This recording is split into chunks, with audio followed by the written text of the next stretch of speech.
తన 10 తలల నరుక్కుని శివుని మెప్పించిన భక్తిని గురించి మీకు తెలుసా?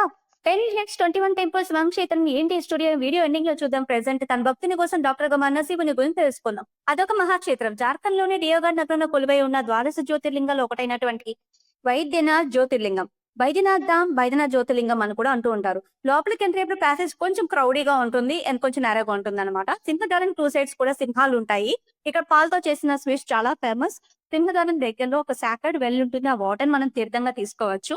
అండ్ దాటుకుని కొంచెం లోపలికి వెళ్తే Vaidyanath temple opposite Parvatidevi temple ఉంటుందన్నమాట. ఆ 2 టెంపుల్స్ కనెక్ట్ చేస్తూ రెడ్ కలర్ థ్రెడ్స్ కడతారు.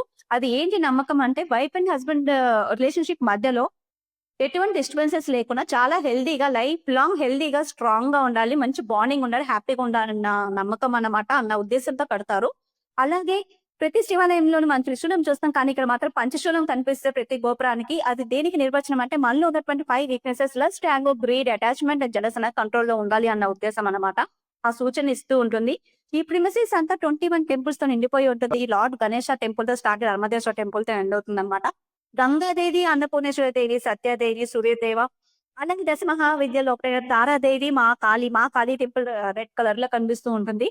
ఇవన్నీ కూడా షార్ట్ లో విజువల్స్ పూర్తిగా వీడియో మొత్తం అప్లోడ్ చేయలేము కాబట్టి చిన్న చిన్న క్లిప్పింగ్ పెట్టి ఫొటోస్ పెట్టి నేమ్స్ ఇచ్చాను చూడండి.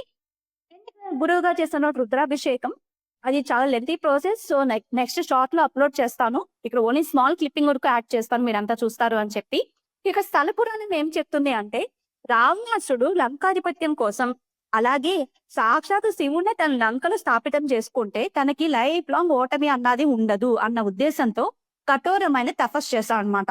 ఎంతకి శివుడు ప్రత్యక్షం కాకపోయేసరికి తన 10 తలను నరుక్కుంటూ వస్తాడు. అప్పుడు శివుడు ప్రత్యక్షమయ్యి రావణాసుడు కావలసినటువంటి కామన లింగాన్ని ఇచ్చి ఇక్కడి నుంచి లంకకి తీసుకువెళ్లే దారిలో ఈ లింగాన్ని ఎక్కడైతే భూమి మీద పెడతామో అక్కడే స్థాపన అయిపోతుంది అని చెప్పి చెప్తాడు అనమాట.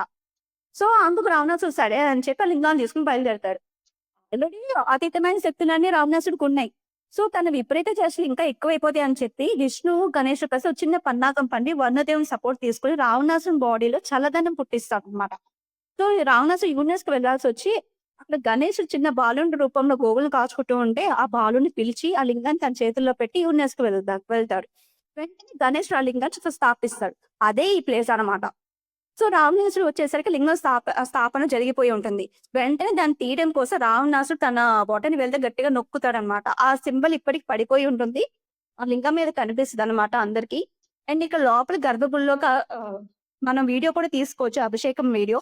సో అక్కడ లింగం మీద మనకి స్టిల్ రావణాసుడు నొక్కిన సింబల్స్ కనిపిస్తాయి అన్నమాట. వాళ్ళు చూపిస్తారు. ఆ విజువల్స్ అన్ని కూడా ఇక్కడ పెట్టాను.